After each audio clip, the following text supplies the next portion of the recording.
what time it is. Buckle up and enjoy the ride.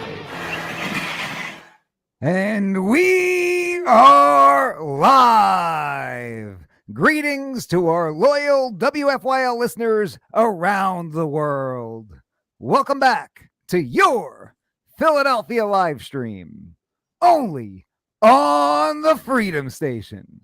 I want to thank each and every one of you for tuning in once again, because you still have the right to hear and the right to be heard. Ladies and gentlemen, my name is Mike G.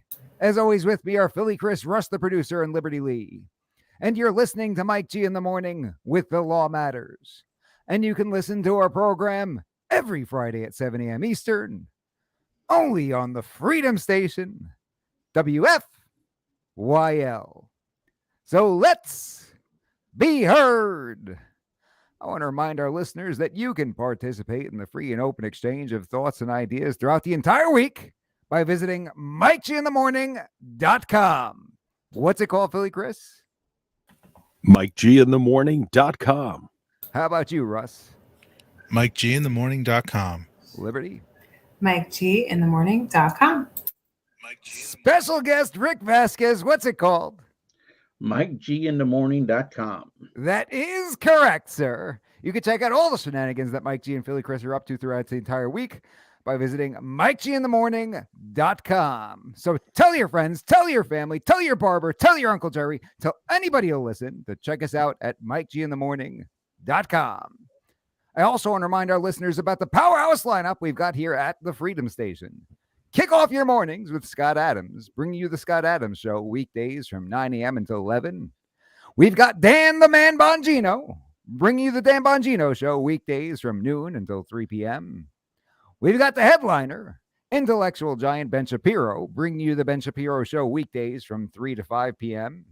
And finally, we love having him at the Freedom Station family. We've got Michael Knowles, bringing you the Michael Knowles Show weekdays from 5 to 6 p.m. So don't forget to tune in and show him some love. And with that, you know what time it is. Buckle up and enjoy the ride. Hit it, Russ. You know what time it is. Buckle up and enjoy the ride. We are joined once again. It is our pleasure and honor to have Rick Vasquez with us. For those of you who have been living under a rock, Rick Vasquez is the man. He is the owner and operator of Rick Vasquez Firearms, LLC. He was with the United States Marine Corps for over 2 decades.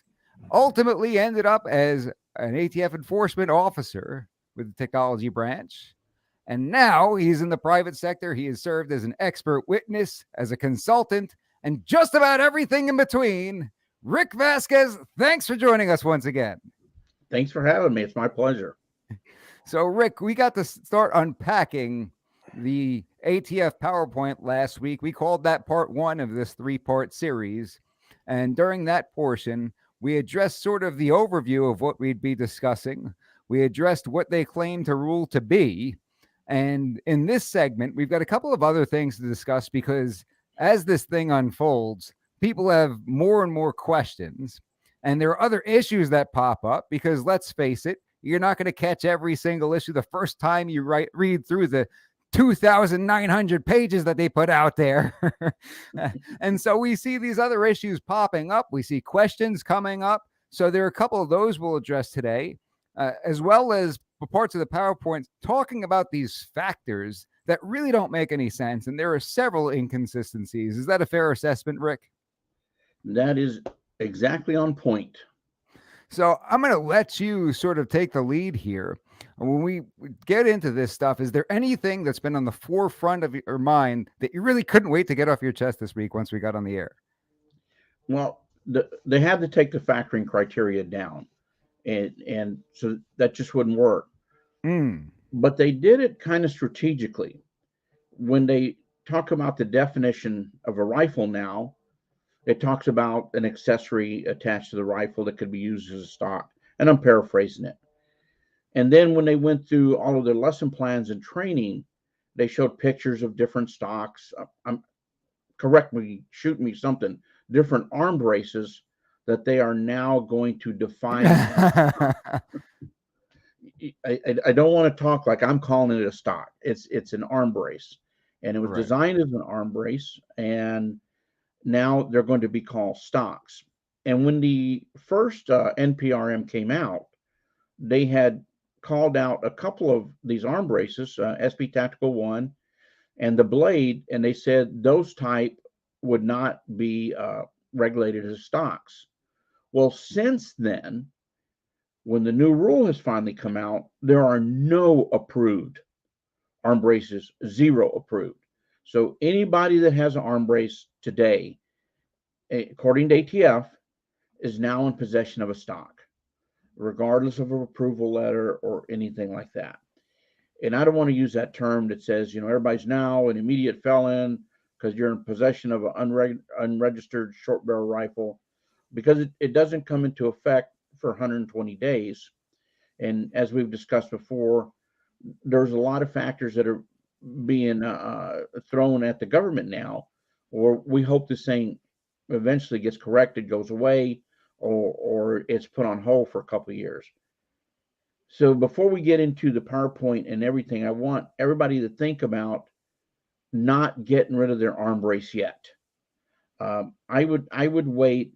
You have 120 days to register it. I would wait about 60 days just to hang on to it. And then if you're not going to register, you're not going to do anything, then get rid of it.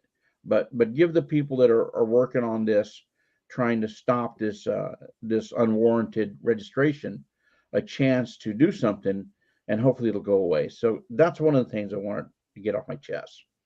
And then the other thing is we kind of hit the big picture last time to kind of make people understand how in the hell are we at this point. So we talked about 925D3, 922R, 478.39, and then this ATF just all of a sudden changing their opinion on letters that they wrote, and then now they've reversed that decision.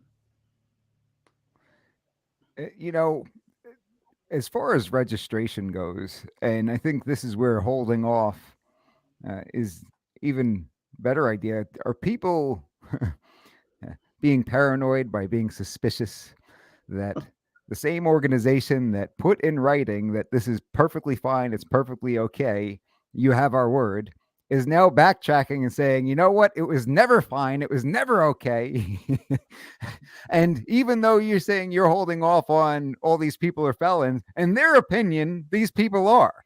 Because what they're saying, the ATF, is that these always have been SBRs, right? They were never pistols with braces. And because we're so nice and kind, we're going to hold off on prosecuting anybody. We pinky swear that we won't if you do X, Y, and Z as we tell you. But if you want to register them, give us all of your information. And as long as you have that in, if it goes through, you'll be good to go. Oh, and we'll even I don't want to say waive the tax, because I was talking with Evan Knappen from New Jersey earlier in the week, and he made it very clear they did not use the word waive. They keep using the term forbearance, and that might be because of the issue that I was discussing with you and Gilbert a couple of weeks ago, where this whole law is written through the taxing power. So how could they utilize that taxing power if they're not taxing? They're calling it a forbearance. It's like a permanent forbearance, perhaps. But anyhow, because they're kind, they're going to give you that forbearance. And everything will be fine. Are people paranoid for being suspicious of that? Hey, you're currently doing something that's totally illegal, and we changed our mind. But if you give us all of your information, tell us who you are, where to find you, and your fingerprints and all, then we promise we won't prosecute you. And no, we're not going to change our mind the way we did on the initial brace rule. That would be preposterous. Are people paranoid if they're suspicious of that? Absolutely not, because I agree with that notion. No one knows if I have 20 braces or 10 braces at my house. But when they get an order to retrieve something, they're not coming there with a search warrant unless they suspect you're doing other things. But they're coming. That's pretty strong when you get an order to retrieve something. They come knock on your door and you refuse to give it to them. Then they go to the U.S. attorney and they're going to get a search warrant. Mm. And then they come into your house and you said I only had one, and there's 200 in boxes back there, and now you have 200 unregistered short barrel rifles. But to that point, I've done a lot of work with ATF agents that are still on active, and many that are retired, and some of them we actually do business together. We team up to do a lot of stuff together. And think about that ATF agent. There's about 2,300 ATF agents. Everybody thinks there's 20,000. Their job isn't going to be stopping violent crime here in the future. Their job going to be mandated by the Attorney General's office to go confiscate arm braces. So just think about that. Everybody's talking about violent crime in the cities, and they want ATF to help with these task forces. Well, hey, we got the arm brace task force, and we got 2,300 agents on that arm brace task force, and we're a little bit tied up right now. We can't help you in Chicago or Newark or Philly because we got to go collect these arm braces. Yeah, that's the real problem. So they're turning these agents into regulatory agents, not special agents to do criminal enforcement.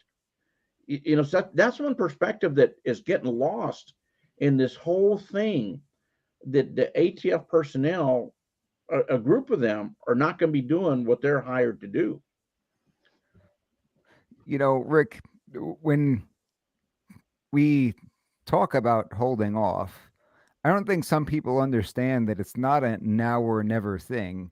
If you were to, and we might get into some of the what to do next stuff today, or we might save that for week 3, depending on what we get through today. But when they talk about, disposing of the brace, it's not necessarily a disposition in terms of you have to throw it in the garbage, so long as that brace is not in the same location as the firearm. When I say location, if you were to, let's say, give the brace, because even in the FAQs that we may discuss, they talk about how the ATF doesn't regulate accessories. So suppose I have a sister who doesn't enjoy firearms, and I were to give her a brace and maintain an AR pistol, there's nothing wrong with that, right? That's absolutely correct. I think I used the example of, the felon who's married to a non-felon, right? And she has a firearm under lock and key, and he doesn't have construction possession of the lock and key, so he can live in that home. And that's been addressed in court on numerous opinions have addressed that. So if you give this to somebody else, it's not in your possession and control. You're not in possession of a short barrel rifle. So brings us to that next step, Rick, that if somebody down the line decided that they wanted to, let's say this whole rule holds up, and somebody decided they wanted to put it back together, they could form one at that point, really at any point. And then once they are approved, receive their tax stamp, at that point, they could reassemble, correct? Well, after the 120 days, they will have to pay their own $200. There will be no forbearance. Oh, no. You know what? I'm going to give the government all... let's give the government all the information for $200. I think that's worth the investment for people out there. The one thing, and this is a thing that's been bothering me.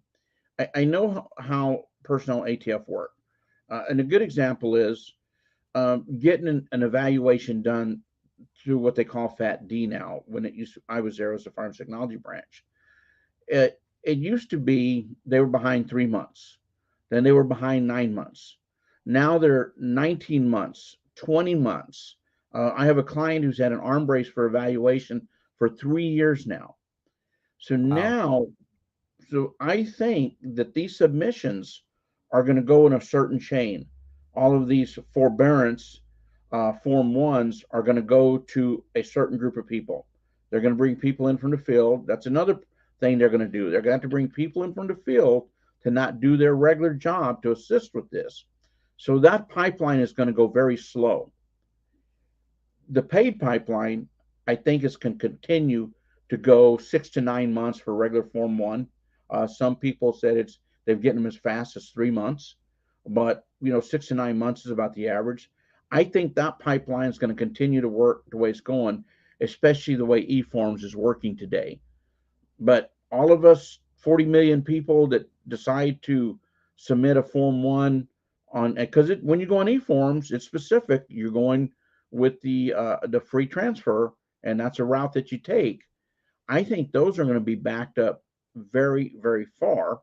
And as we discussed, the 88 days that if it doesn't get cleared, is ATF and Nick's going to change that policy. So because it's going to be longer than 88 days, I'm telling you right now, it's going to be years before It's just all not of the, physically possible. it isn't. They're just the numbers that they go through on a daily basis, and to get to 9 months is just phenomenal with the amount of staff that they have in the NFA branch. Let's say they have about 24 people doing this work, and you're talking about 1.5 or so many million a year. You know, you think about what they do with the people they have, and we were discussing this the other day. 10 years ago, NFA was the black eye of ATF. Now it's like a shining star. You know, the people that they've put in there, that they've hired, the leadership, the management, they have turned that place around. And I know a lot of it's technology. Technology helps a lot. But the fact of the matter is, they're like a shining star. So now you're going to dump, let's just say 10 million additional. If we don't even use the 20 or 40 million dollar number, we just say 10 million on top of your already million piece document workload. There is absolutely no way it can be done in a year. There's not enough people in ATF to pull off their job to come in and do this work. Well, maybe they'll use this to try to justify hiring more. Do you think? Of course, Yeah. they'll do that. They'll probably try to get some amount of money for contractors right away, and then extend that into new GS employees. Now, Rick, we have somebody who wrote in the comments over here something that I think you've got some very important experience having to do with this concept. Dag Nabbit says all the braces that were bought legally are now illegal. I can't foresee a judge letting that stand. It's just not right to me. Now, Rick, you dealt with a case that was fairly similar to that general proposition in terms of the bump stock, did you not? Well, I actually testified on an arm brace case that that we won, that the government lost, and they should have never picked this case. It was 100, and I've talked to him about it. It's Kellen Wright, 100% disabled Marine, traumatic brain injury, going to school to be a counselor for veterans, full-time student. I think he had like a 3.9 grade point average. He had a kind of like a rebound and drank one night and threw a phone at his wife, and they came out, and his wife did the right thing, called the police, and they came out there, and he had a pistol with an arm brace. And they have it on videotape where one police officer says, "What's that?" And the other police officer goes, "Man, that's a pistol with an arm brace. I got one just like it at home." Oh. So because they measured it at an angle, you can see my hands, they got the magic 13 and a half inches to say the length of pull was too long. And he did something so bad you can't believe it. He put a little rubber cane tip on the bottom of his and he had a Cheekwell arm brace. It wasn't even supposed to be shouldered. And he put a little rubber pad in there, and his rationale was when he put it in a safe, it would slide out. I said, man, that's so ATF said the addition of that little cane tip, I'm talking about a walking cane, the little rubber tips, converted into a stock. No. In writing. Those cane tips are very dangerous.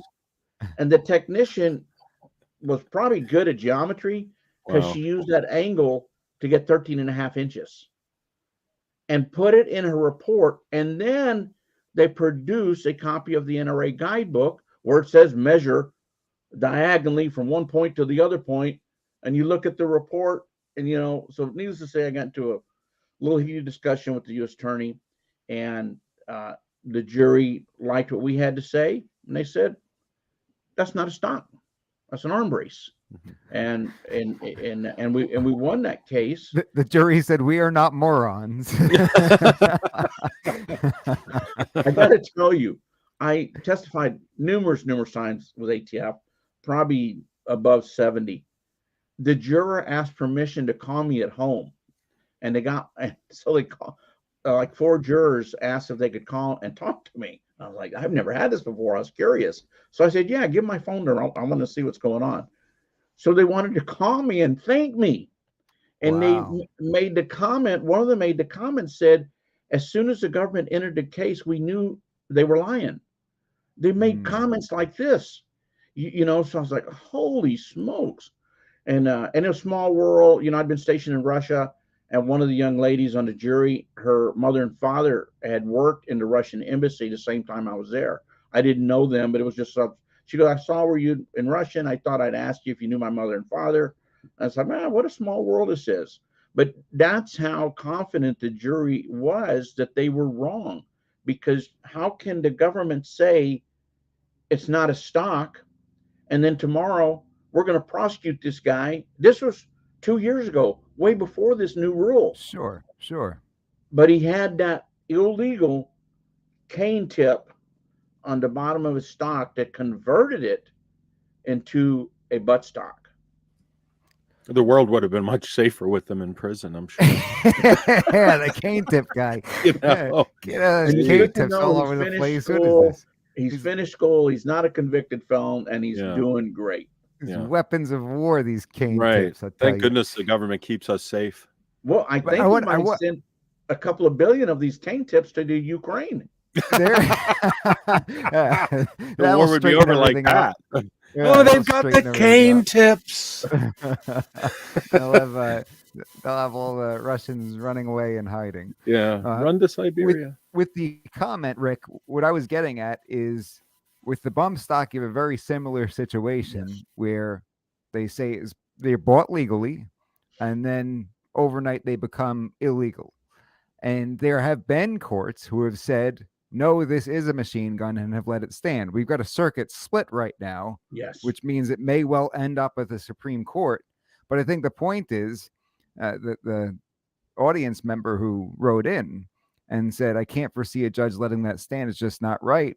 Well, unfortunately, sometimes in court, not right things happen. Isn't that true? That is true. And this is the bad thing about going to court. And I've been on the side of this. Generally, the court listens to the government because the government's supposed to be the experts.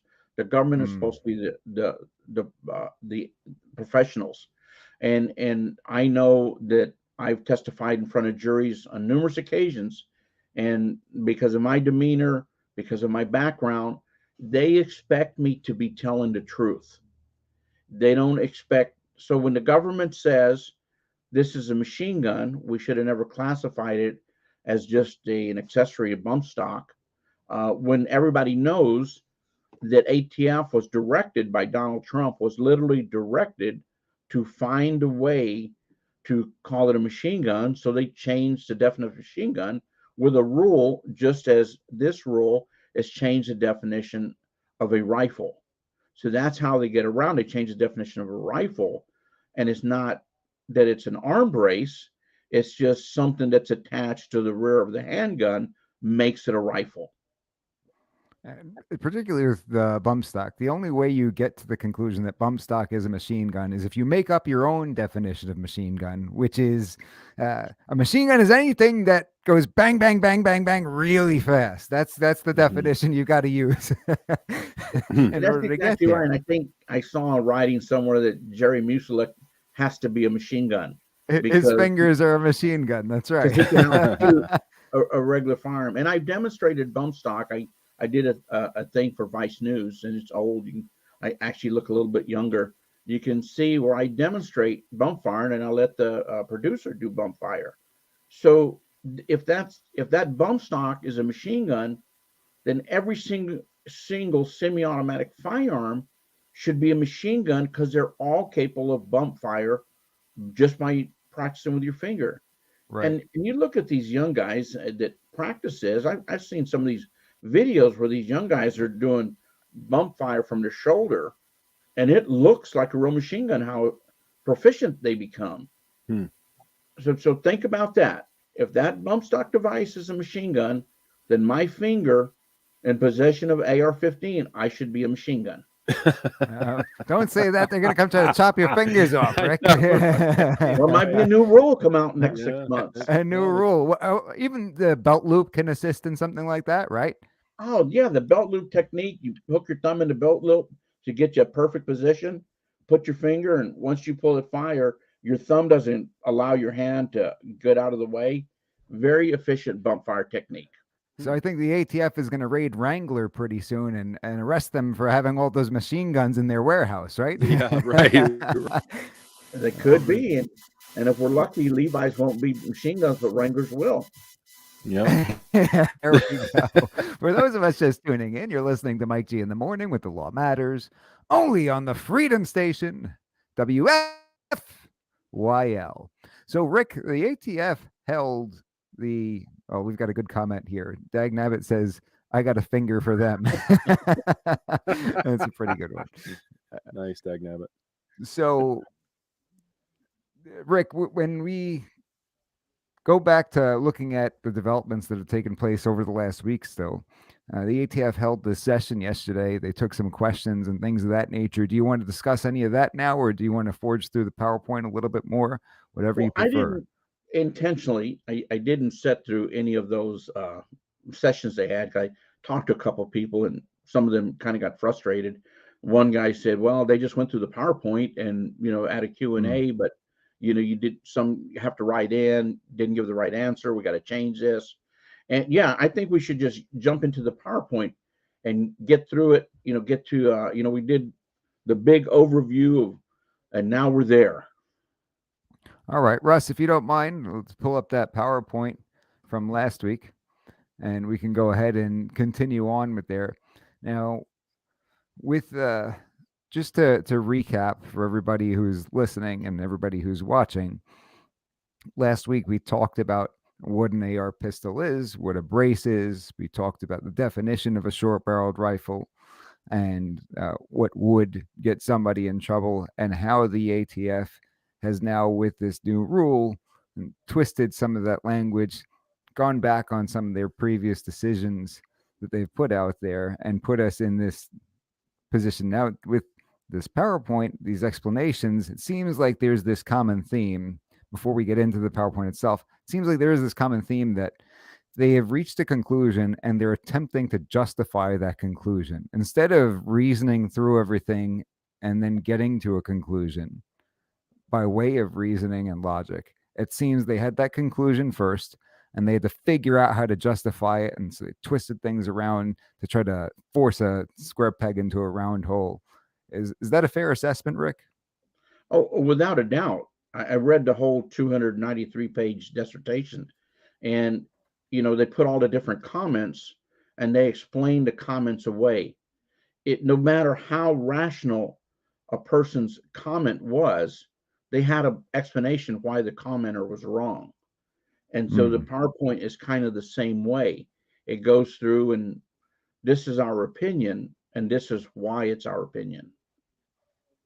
Yeah, that's unfortunate. Do you think that when they went through this, that any of the comments made a difference? And I'm sorry that I'm kind of going off on a little bit of a tangent, but I think it's important for people to understand the process. Do you think there was anything that could have gone to the ATF? They read this and say, you know what, this is actually a really good point. Maybe we're not going to put this out.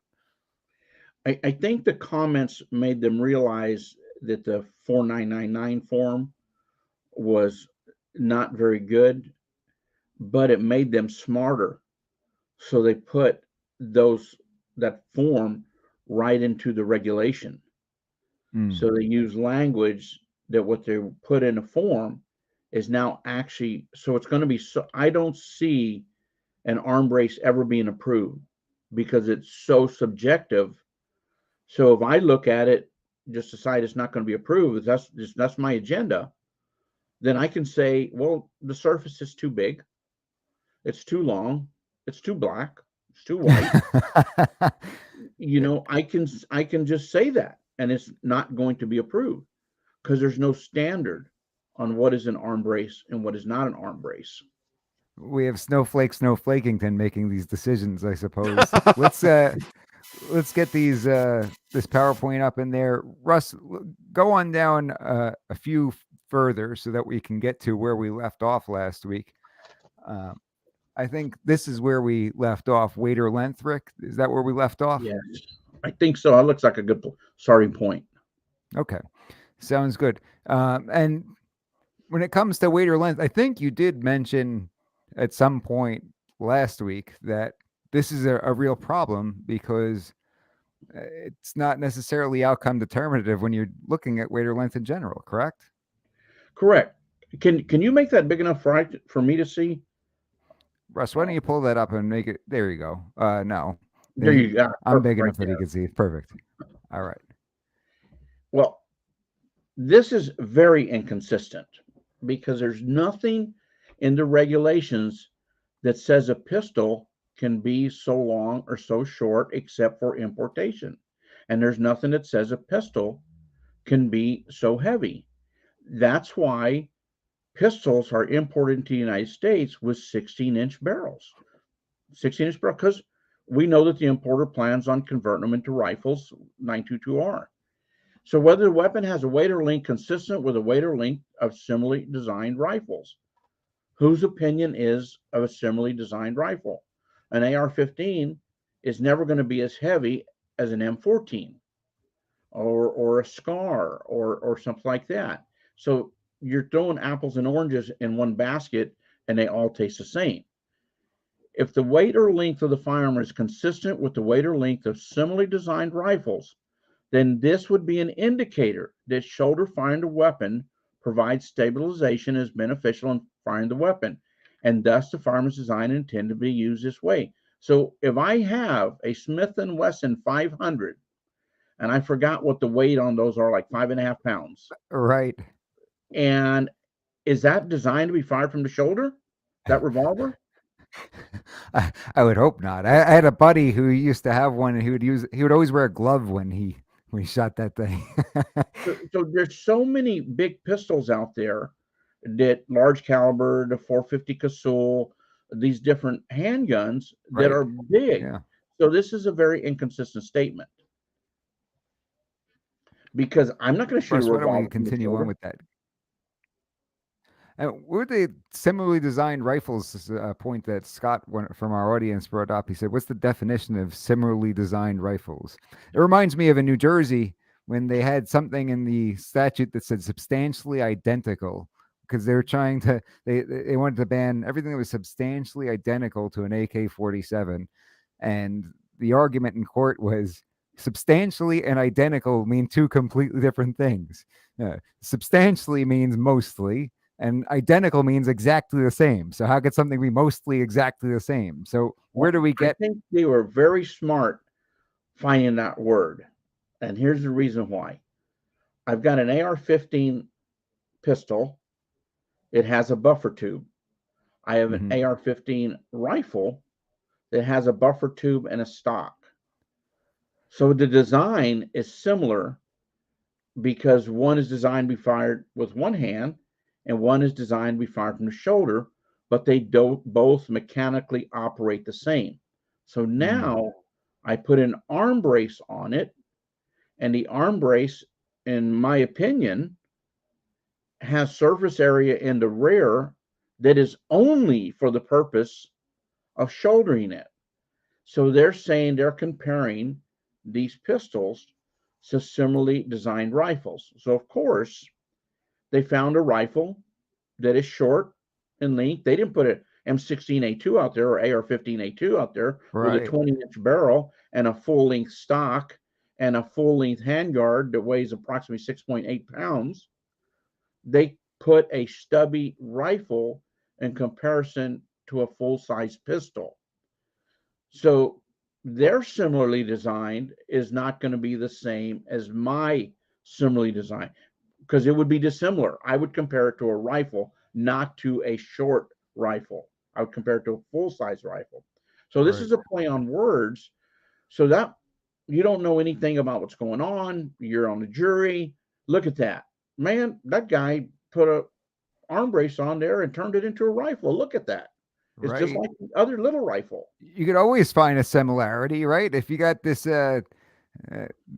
red 97 Ford Thunderbird that you bought in the junkyard, and you've got a brand new Ferrari, and that's red, then they're similar because they're red. They're similar because they have an engine and 4 tires.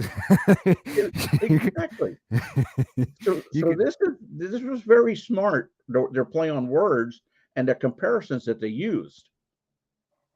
Russ, why don't we continue on to the next slide over here? Unless you wanted to comment on the waiter length. Okay, so we've got some more photographs. And once again, they're small rifles compared to pistols. Look at that bottom left firearm. If that's supposed to be a rifle, there's no doubt in my mind that's a short barrel rifle. That's an NFA firearm.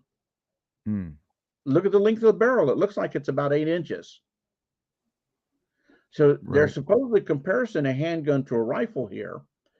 And of course, because there's an optical sight on that evil handgun up there, that means you must intend to fire it from the shoulder. And I say, which is just ridiculous. Yeah, that's ridiculous. ATF said if you shot it from the shoulder, that wasn't a redesign. But if you intended it to be a short barrel rifle, you should register it. That was signed by the Assistant Director, Marvin Richardson, wrote by their chief counsel. So people abided by that. They did everything ATF said to do. But now, with a stroke of a pen, it becomes illegal.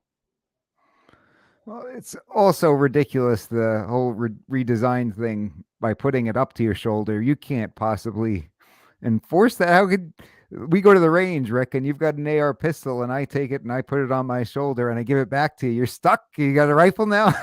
I redesigned it. You tainted it. How about if I shoot my rifle from the hip with one hand? Did I redesign that rifle? It's no longer a rifle?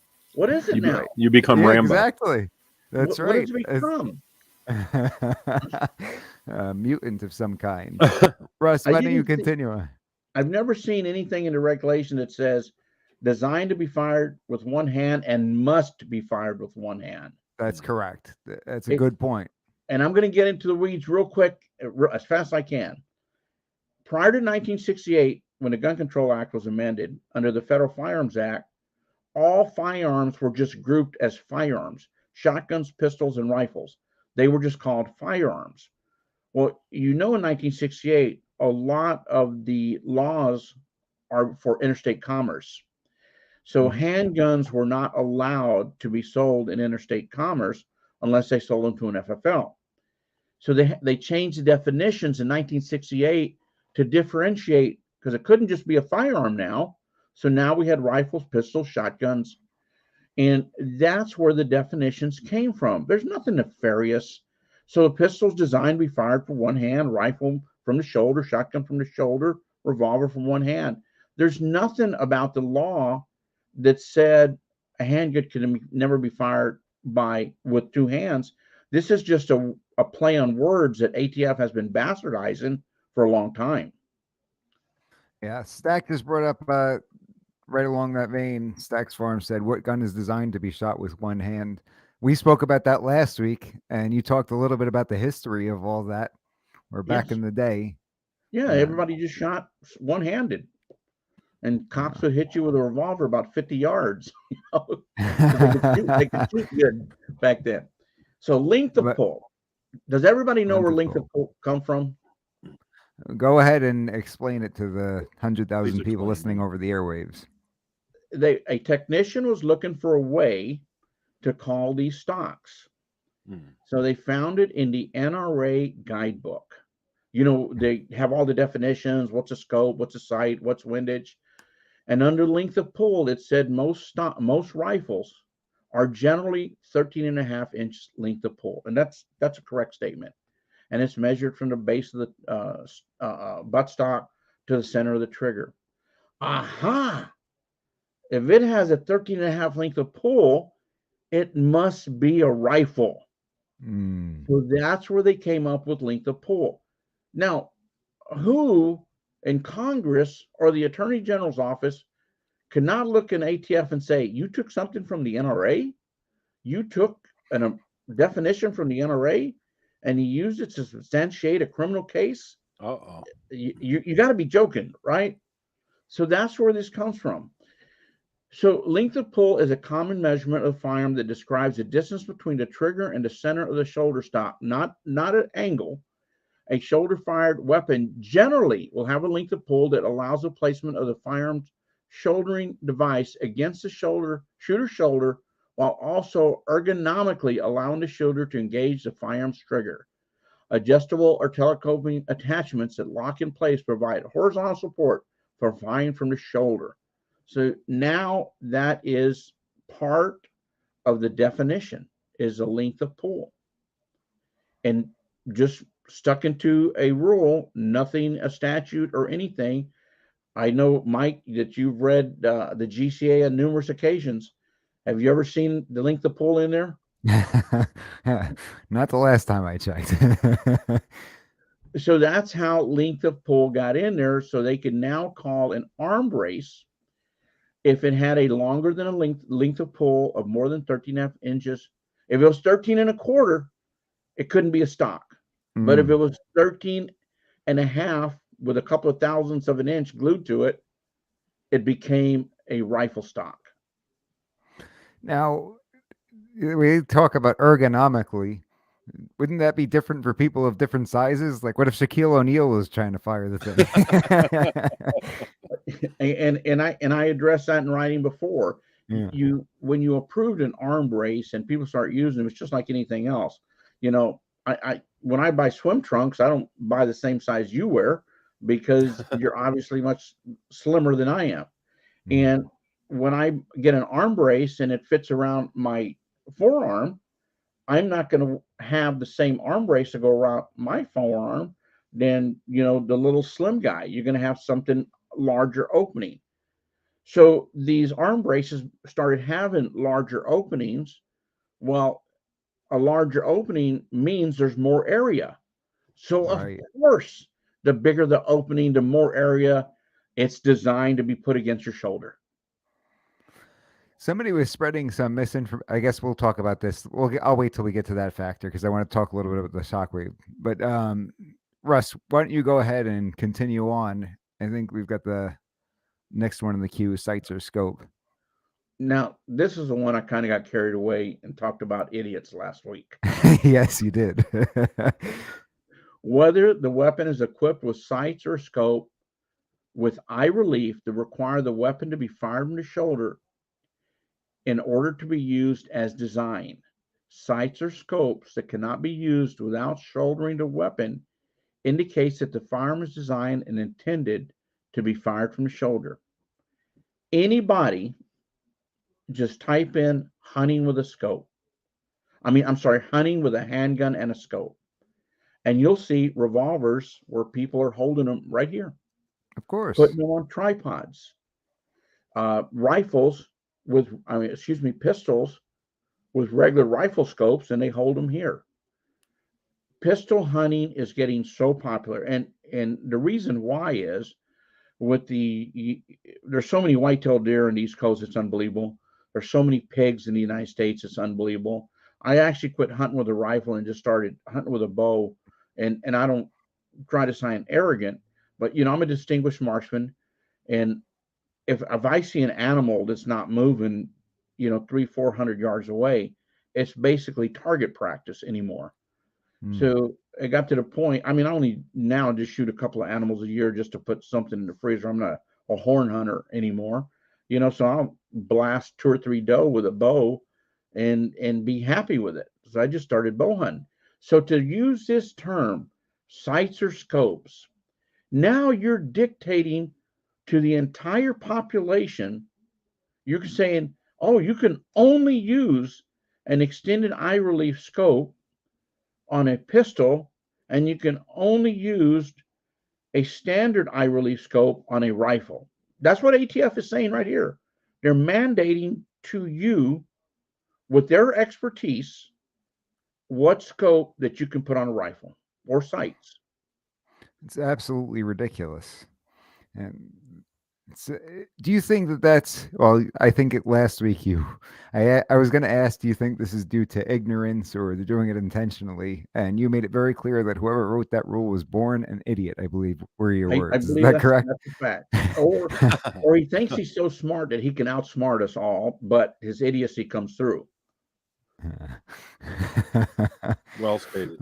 So these are some examples that they provided. Why don't you just go back real quick, Russ? Yeah, and these are just different examples where they talk about, yes, of course, he's shooting it from the shoulder. Did he redesign that arm brace? No. In accordance with ATF Assistant Director, he's shooting it from the shoulder when he's at the range. If I go to the range and I take my handgun and put it on my shoulder, any kind of handgun, and shoot it, I don't redesign it into a rifle. I just shoot it from the shoulder while I'm at the range. Could I shoot that eye relief right there with the arm brace? Absolutely. And I've demonstrated it before in court. You just pick it up and hold it right here. And if anybody of these Nimrods want to challenge me in a shooting competition, I mean, that's very easily, they can go shoot it the way they want, and I'll demonstrate shooting it without being in the shoulder. You hear that, Nimrods? He's calling you out. And if you don't accept your chicken, we'll donate all. We can sell tickets, Rick, and donate all the money to charity. What do you say? And Nimrod is not a bad word. That just means a novice. I didn't think it was a bad word. If it is a bad word, I didn't know about it. So I guess I'll be stuck with the FCC bill. I don't think that was on George Carlin's list. I don't think Nimrod was on George Carlin's list. Was it, Rick? No. All right, Russ. Why don't you forge on ahead? Keep going. This is good. Okay. Now we're going to talk about surface area. Where the surface area that allows a weapon to be fired from the shoulder created by a buffer tube, receiver extension, or any other accessory, component, or other rearward attachment that is necessary for the cycle of operation. An AR-15 type pistol with a standard 6 to 6.5 inch buffer tube may not be designed and intended to be fired from the shoulder, even if the buffer tube provides surface area that allows the firearm to be shoulder fired because it is required for the cycle of operation of the weapon. So this is to contradict what they're saying. They're saying this cannot be a rifle.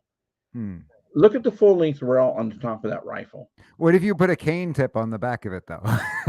Well, they've got that rubber buffer around it they didn't count that as a cane tip, and it's bigger than a cane tip. I'm glad you said that. Right. But if I put a sight to the front of that rail and put that buffer tube into my shoulder, I shoot it exactly like a rifle. Right. So don't tell them, Rick. Shush. Don't give them any ideas. They're going to come out and say we made a horrible mistake. They pick and choose and try to say these things so profoundly that say, man, they must be right. God, the arm brace is on there and I shoot it, they must be right. But if I put this on there, I cannot shoot it. Well, you can still shoot it like this. It's no different than an arm brace. It's not as firm as a stock because you don't have a place to put your cheek, but a good shooter puts his sights out front, lines up the sights and pulls the trigger and hits what he's aiming at. Oh, I'm very concerned. They're going to come out and realize we've made a horrible mistake. Yeah. Get your head spinning. So, Russ, why don't you continue on with this? I think they show us some examples, right? Oh, right there. I don't know if you want to get into this diagram, Rick.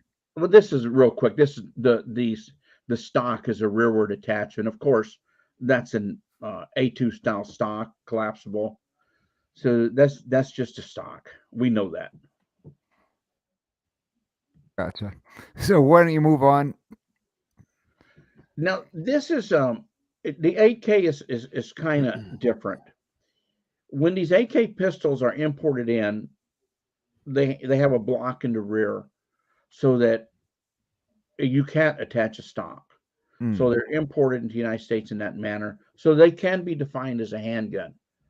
But we're Americans and we're an American firearms industry.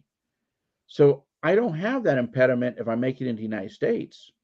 So I can put a little device on the end to attach a folding arm brace or a folding stock.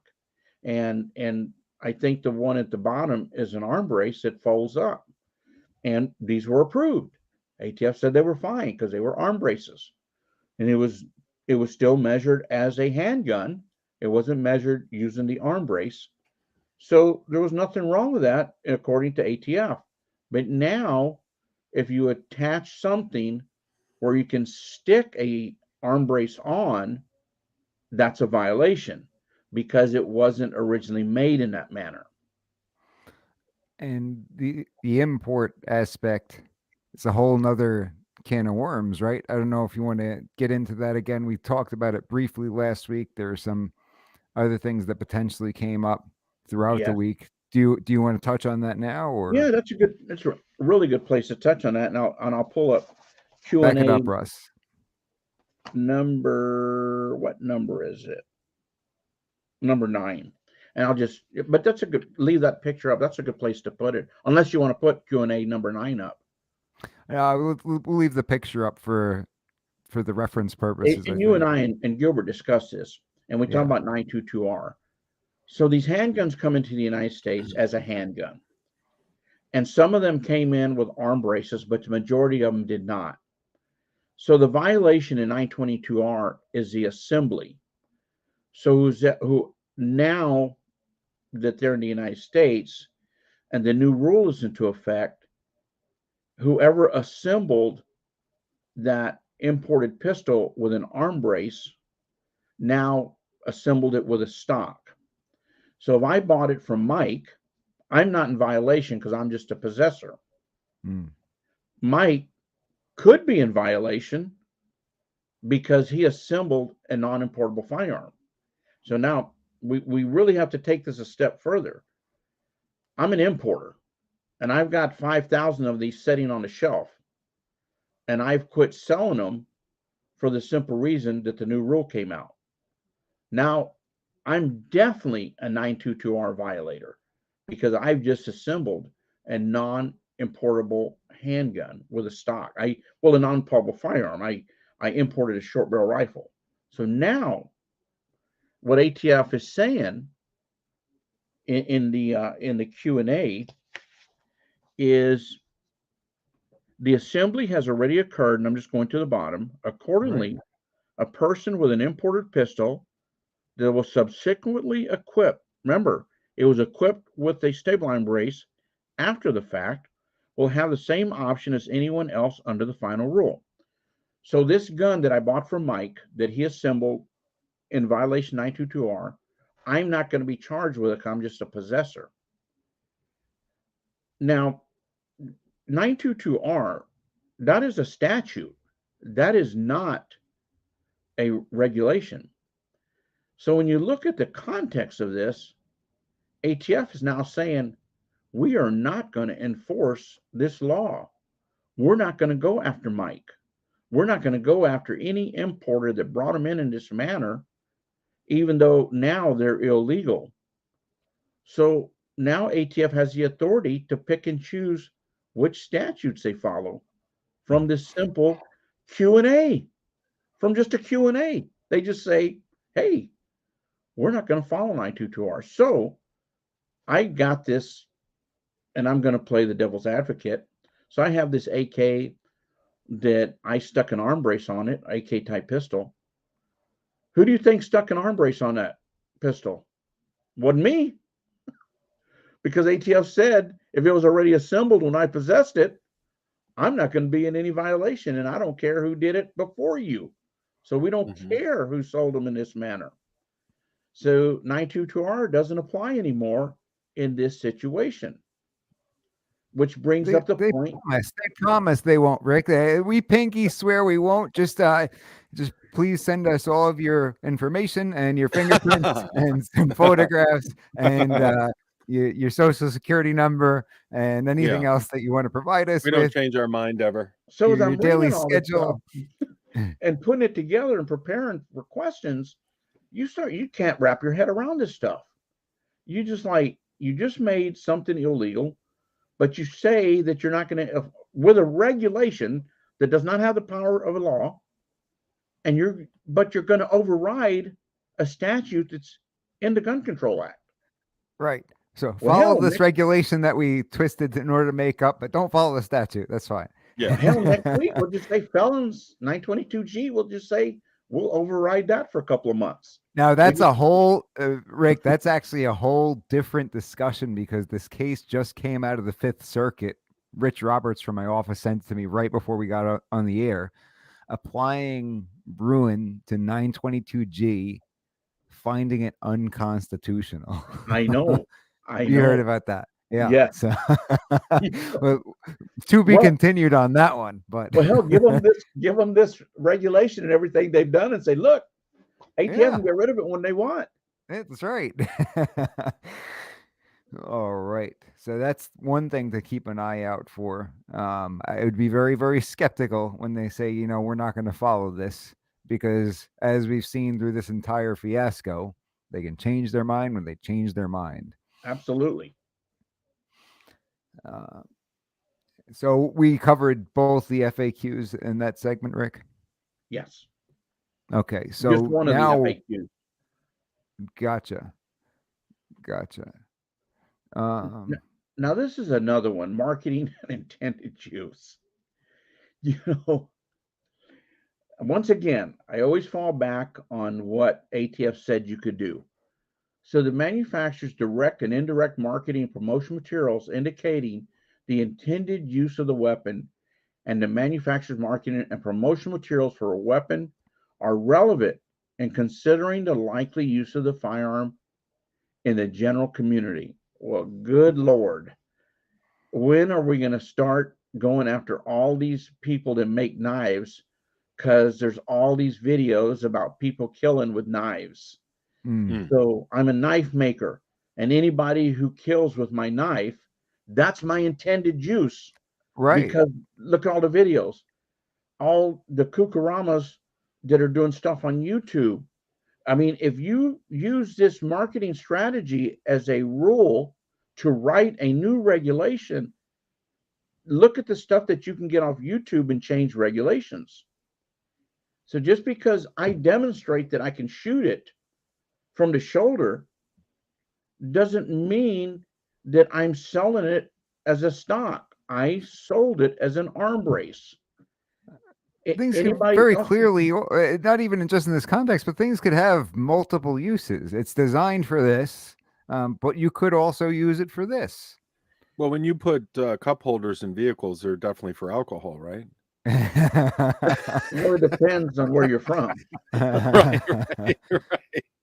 Right. I was just in Texas for 2 days. I grew up in South Texas, and I think cup holders are for beer. Well, of course they are. I use mine for cigar ashtrays. Is that bad? Well, there you go. See. In Canada, that would be a felony. But this is the type of stuff that, the public expects the government to be professional. And then you see this stuff, and a big portion of the public goes, man, the government must be right. Because look at this. The guy says to use it as a stock, so it must be only designed as a stock. It's ridiculous. And so you're supposed to rely on the general community. That's hysterical. Sure, whatever. The general community and the marketing materials. Well, that's a new one. Russ, why don't you keep us going? And once again, another one, use of the weapon. It's me talking about the buffer tube being used at the shoulder. Look at the bottom one. I don't know what she has. Stock or arm brace is right up against her. There's nothing in between the gun and her shoulder. Wow. Right. Maybe her shoulder becomes a stock. Probably. And her head and everything else. And we have to regulate shoulders now. Along with your fingers, Rick. Yeah. Keep it going, Russ. And this is going into what we can do now with the firearm. Gotcha. And unlicensed persons, possessors of federal firearm licensees that are not qualified under the NFA as a Class 1 importer or Class 2 manufacturer, special occupational tax holder, includes FFLs who are qualified under the NFA as a Class 3 dealer.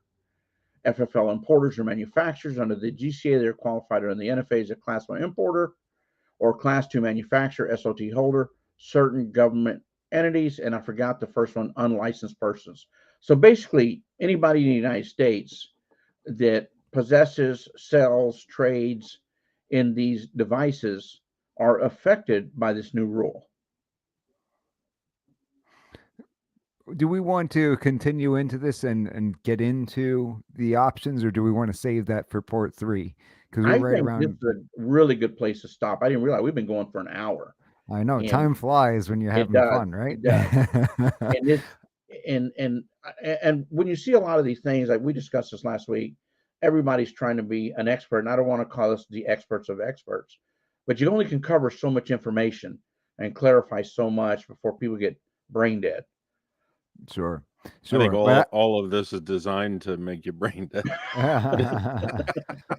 I think we broke it up into, we've done a good job breaking up into separate categories and topics. So that way, they got what they needed in week 1. Week 2, we went through their nonsense logic. And week 3, we'll talk about where do we go from here?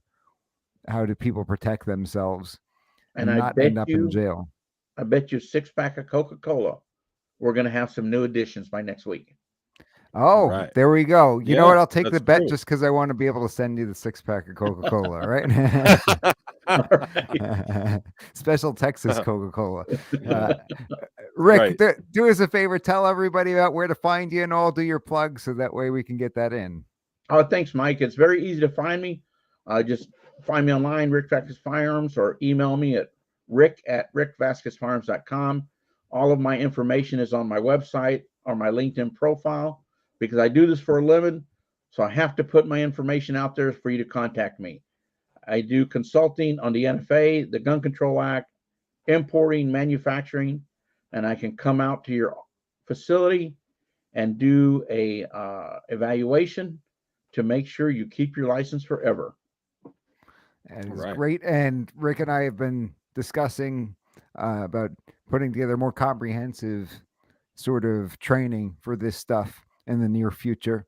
We're going to see how everything shakes out. So keep that on your radar, everybody. We got a lot of thank yous coming in for you, Rick, rolling in from the comments section. And of course, from us here at the Mike G in the Morning program, we thank you. And we look forward to seeing you again next week. All right, guys, I'll be in Alaska next week. So we'll be doing it from there. Very cool. Okay, beautiful. Right. Are you going to do it? Are you going to be in an igloo? That. A friend of my daughter's, that's what I'm going to spend some time with my daughter, my grandbaby, built an igloo with colored water.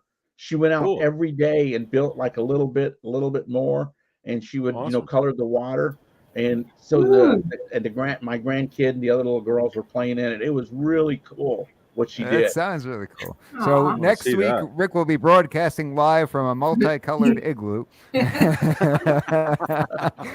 would be cool. We're going to have to get CB to make a cartoon of Rick in an igloo. Yes. There we go. So next, we'll get you. I'll get a photo from inside of it. Perfect. Thanks again, Rick. We appreciate it. Good night, guys. It's a pleasure. Good night. Good night. Thank you for being here. All right. So that was a lot of fun. Yeah. I'm glad that, we're doing this to hopefully help people not run afoul. Of course, the best possible outcome will be this thing gets struck down and we don't have to deal with it. That'd be nice. But in the meantime, we don't want anybody ruining their lives by way of not understanding what's going on. So we're glad to be able to do that. Joe Smalley checking in. It's a good one, Mike. I don't know Joe, what he was referring, but yeah, let's give everybody hey now as well. Hey now, let's start with gentlemen. Thanks for tuning in. Thanks for the comments. Stacks, I think, said he was checking out. He was here. Scott's here though. Give Scott a hey now. Hey now, Scott. Hey now. Hey now. Dag Nabbit's here. Give him a hey now. Dag Nabbit. Hey now. Hey now, Dag Nabbit. Hey now. What about DG? DG's here. DG. Hey now. Hey now. Hey now. How about Rita? Rita's here. Rita, we always love Rita. Hey now. Special shout out to Rita. Hey now. Hey now. Amani checking in. Give Amani Amani.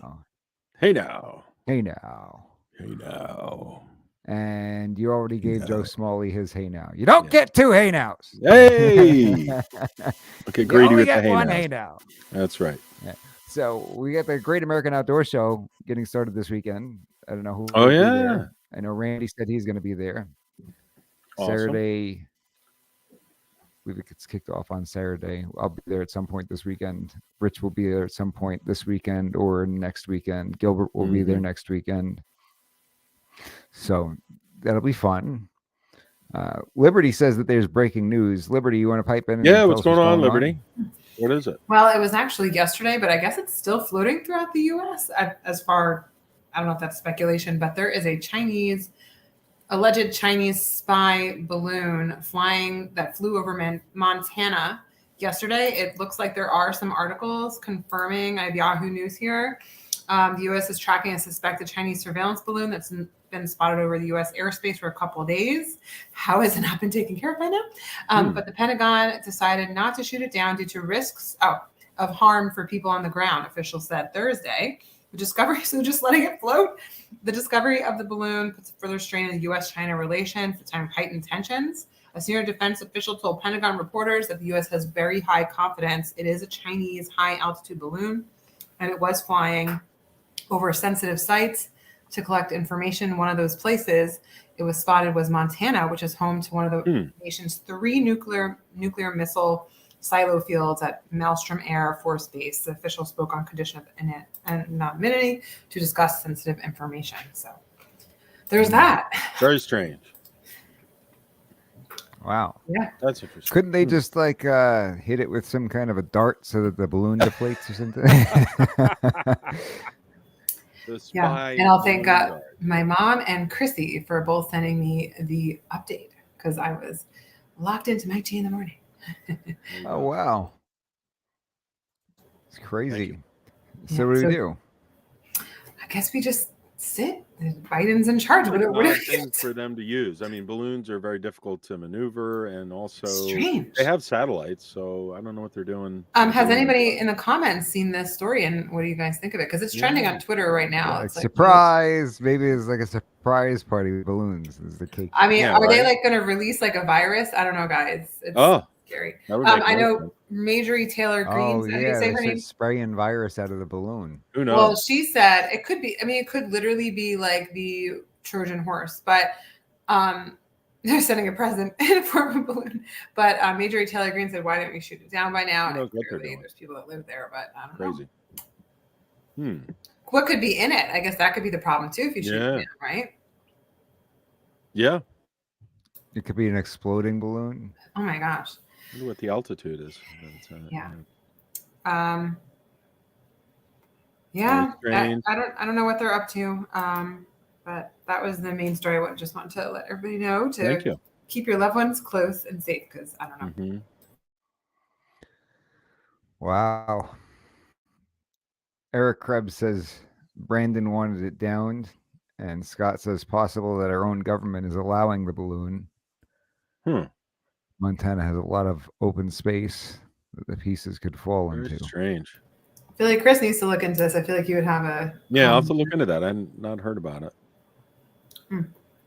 Well, yeah, I haven't heard either. It just came up. I got the story from 2 people. Not like you can really control where a balloon goes very easily, unless you're ascending and descending and going with the air currents. But I don't know. Can you imagine literally somebody spying on our country? Like, how does this... Yeah. I mean, they have satellites anyway, so I don't know why they would use in a balloon, but who knows?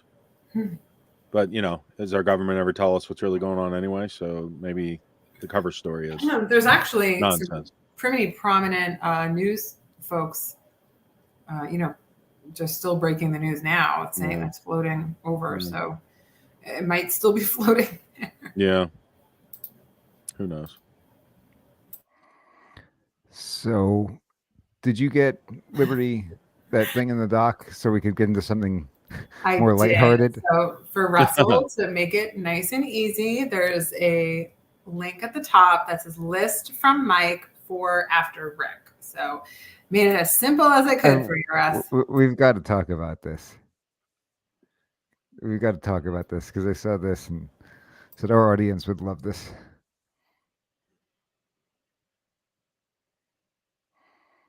What was it? Scott says our government radars would have seen that balloon coming from 2,000 miles away and could have Yeah. found it. He's right. Unless they launched it from here. Which, Somebody I said guess they you watched could it from do. Brandon's house. Trace it back to Eric Swalwell's house. Dag Nabbit said launched from His Brandon's girlfriend house. launched it. It was Hang on, from I'm going to go in the Brandon's backyard house. for a minute. Yeah. Yeah. You can see Hunter Biden out there, his underwear, sending a balloon. It's a crack balloon. Jim Jordan tweeted today something along the lines of Hunter Biden admitted the laptop is his. First of all, it's like, yeah, no kidding. Oh, yeah. Thanks for telling us. And second of all, you had people commenting from the left saying, so what? He's just a private citizen. Big deal. Did they really ignore this story to such a degree and stick their heads in the sand so hard that they don't know about the big guy gets 10%? Is that something that they legitimately don't know about? It's strange. It's possible. Because the big guy certainly isn't a private citizen, right? Yeah, right. Exactly. Yeah. The big guy. They just don't care. Too many people don't care. Rita says maybe it's to distract us from something else. So Could maybe be. This laptop. Don't look up like got that. some kind of tie to the. It's like a movie. It's Could be really bizarre world. Hey, look, everybody! It's a balloon. Everybody, Yeah. look, balloon. Did you get my list? Yeah. When you pull that up. Okay.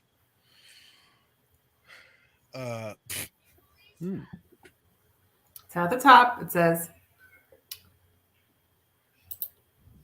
list from Mike for after break. I'll just read the URL instead. Oh That's my okay. gosh. Yeah, you just read that out and everybody can pull it up on their own. I can't even see the screen. Which one It do you should want me be. to pull up? Dude, I'm not It should answering. These. I want you to scroll up. I want you to and see it says list from Mike for after Rick. So Rick was the guy who was on the program about 5 minutes ago that we just let go.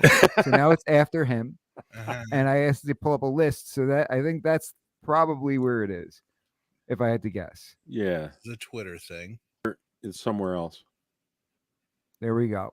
So here's how we're going to become better people in the workplace and evolve from violent language. So instead of saying we're going to pull the trigger. Oh, jeez. I can't zoom in. I think it's fine without. There you go. That's fine. Just we're leave going to like that and launch. scroll Well, what down. if it's a nuke? What if you're launching a nuke? Oh, yeah. There we go. We're going to launch. That's just as violent. I think it's worse. Like we're on the It's verge of worse. World War III. I mean, we're pretty Well, much in World War III now. terrible. So. Instead of I'll take a stab at it, I'll take the first pass at it. Oh. We're not allowed to say I'll take a stab at it. That could be viewed as sexual harassment. I will say this, one of the funniest. I don't know. I don't think this is a bad joke. I think no. I guess I can't say. No, go ahead. You got to do I it. shouldn't. No, I shouldn't say it. It's come it's on, in Mike. bad taste because it Okay. involves people who are deceased and everything who are Gotcha. But go ahead, go back up, Russ. We didn't read everything. Instead of jump the gun, did we start too soon? Now, I always thought that jump the gun had to do with like a starter pistol in a race. Well, that's very bad now. So that's not even those racing kinds of is bad. guns. Right. Any gun involved. Yeah. Any loud noise or Any loud racing, noises. there could be a winner. Too violent, no winners. Jeez. Did we start too soon? Instead of I'll bite the bullet, I won't avoid it any longer. Now, if you're biting a bullet, I'll bite the bullet. I won't avoid it any longer. Instead of that'll kill two birds with one stone, that'll feed two birds with one scone. Actually, that's a terrible idea to feed two birds with one scone. Because That's what I was gonna say. diabetes. Can a scone kill a bird? They'll kill each other over the scone. Hey, kill Yeah, all the they'll birds. fight each other to death over it. We'll just change it to that'll kill two birds with one scone. And so just the only word we're gonna replace is scone instead of stone. That's it. What's the deadline? What's the due date? Deadline is bad? I Apparently. How is that violent? How is Deadline bad? Maybe it's Dead. The word dead. I You know, know, but people die of like old age and all kinds of non-violent things. It could trigger, Mike. We have to pick our battles. Instead, we have to choose our opportunities. Oh. Yeah, just the idea that Scott is a opportunities. But leader. that doesn't really accurately describe what you're talking about, right? No, it Because a doesn't. battle's a confrontation. Yeah, no they're matter how you changing the slice it. meaning. You're changing the meaning. Can you shoot me an email? Instead, can you send me an email? Oh, I like shoot me an email. Yeah, shoot it over to But me. it is shoot in that context. Do you even think does that even mean anything? No, like shooting it's like a this is firearm? where our country is just No. being infiltrated by Is being ridiculousness. infiltrated Please by don't Guys. shoot me an guys, email. this I mean, is anybody this who's what- offended by any of this, it's on them. is this what They're ridiculous. I don't Yeah. want to work with you. Right. How about Fine. instead of avoiding these phrases, just work somewhere else if you don't like it? Yeah. You're Um, imagine a this- lawyer saying something like this, like that. A lawyer saying, "Oh, we got to use these instead." It's like you are gonna get your butt handed to you in court if you can't handle these phrases. I'm Yeah, sorry. right. I was very hurt by your It- words. This job is not for you. Yeah. Might Oh want my to do something goodness. else. Instead of that was overkill, that was a bit excessive. Hmm. Mhm. They're choosing to say it the other way because it has more impact, you know? This is what I they're trying to bombed. distract You us used from. the word impact. It wasn't nice. Dag Nabbit says, after reading this list, just shoot me now. Yeah. Right, right. Eric Wow. says, I blew up the toilet. Oh my goodness. I bombed the presentation. like I with a didn't do nuke? my best. I Those didn't are do my best. those are not the Yeah, same, though. it's not Those the are not the same. same. Not the same. I bombed the presentation. I didn't do my best. Yeah. Yeah. Yeah, no. Let's just roll with the punches. Emphasis. Let's just move forward. I Scott. hate that one, the whole move forward. Yeah, thing. bye, Eric. But that's also not the same, though, right? Rolling with the No. punches is adapting, adjusting, and Changing the Guys, what's the lesser of I blew up the toilet? That's The a good lesser aggressive one. Because it's not going to be the same. It's just Yeah. not. Yeah. like, don't Yeah. go in I there. made that too Don't much. go in there. You should probably give that at least 35 or 45 Yeah, minutes you don't wanna after. go in there right Don't go in there for a half an hour, maybe I 45. was gonna say something about lighting a match, but that's not. That's Right, probably too right. violent too. No, you They work can't well, say man. lighting or match. Mm. Yeah, you start We a can fire soften going. the blow. Mm. We can make it a little easier. Oh. I'm gonna take a shot in the dark. I'm going to take a guess. That's creative. Oh, Those are not equivalent. that's not a bad idea. Wait, so bad ideas not allowed? Of course not. Well, it seems like Wow. they're going after anything negative. They're trying to Yeah, keep it yeah. positive.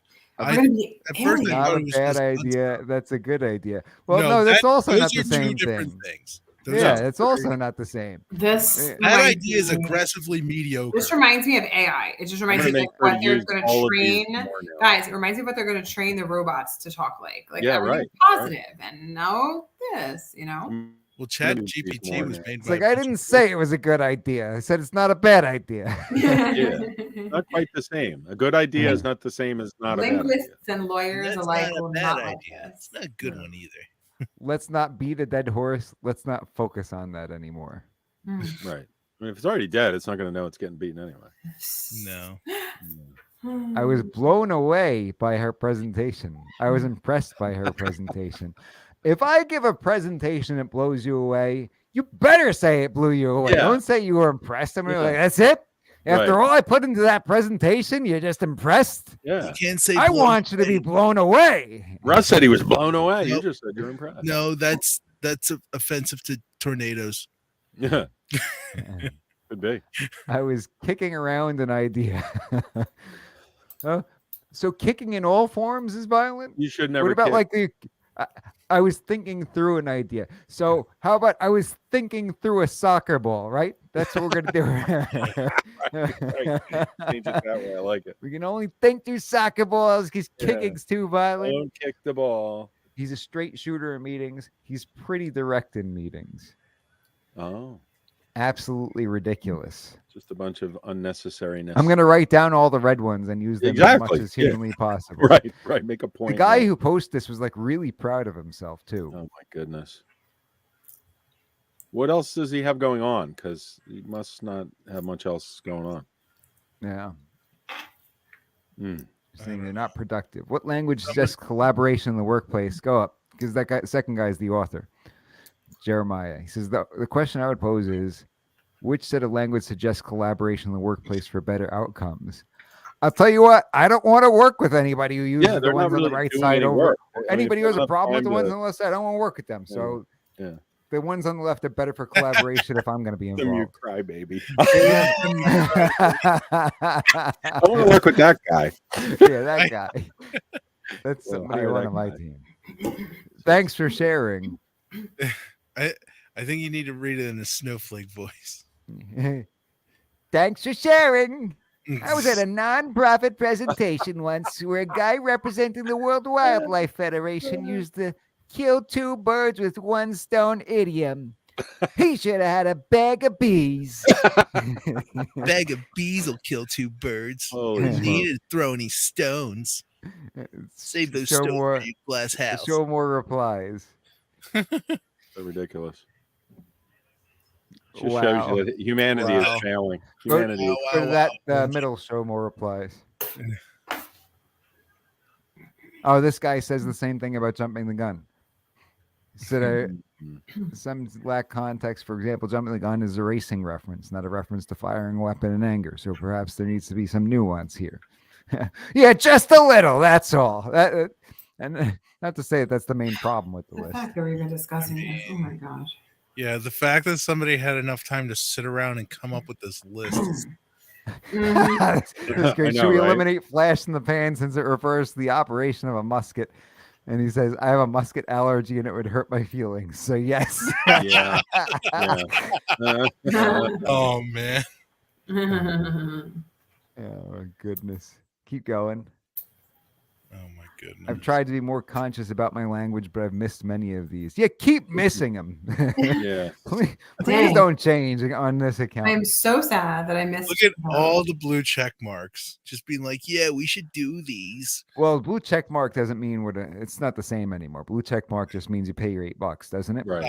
Oh yeah, that's right. Well, okay, there's legacy blue and then there's people who pay for a check mark. Yeah. Keep going. Absolute nerd S word. There you go. All right. Anybody else have anything that's direly needs discussion? Chris? Okay, I'm all right. I'm going to go work on my language. How dare you kick around that poor idea? Yeah. All right. We'll see everybody back here next week for our part 3 with Rick. Gilbert is going to join us. It's going to be heavily focused on what do we do? How do we stay in trouble moving forward? All that stuff. Sound good? Sounds good. Peace and love, everybody. That's all the time we got for today. Stick around. Let me do that one more time. That's all the time we've got for today. Stick around for We the People, the Constitution Matters. Pastor David Whitney, Professor Phil Duffy. I'll be joining as your legal analyst. We miss you, Ellie. Daddy loves you.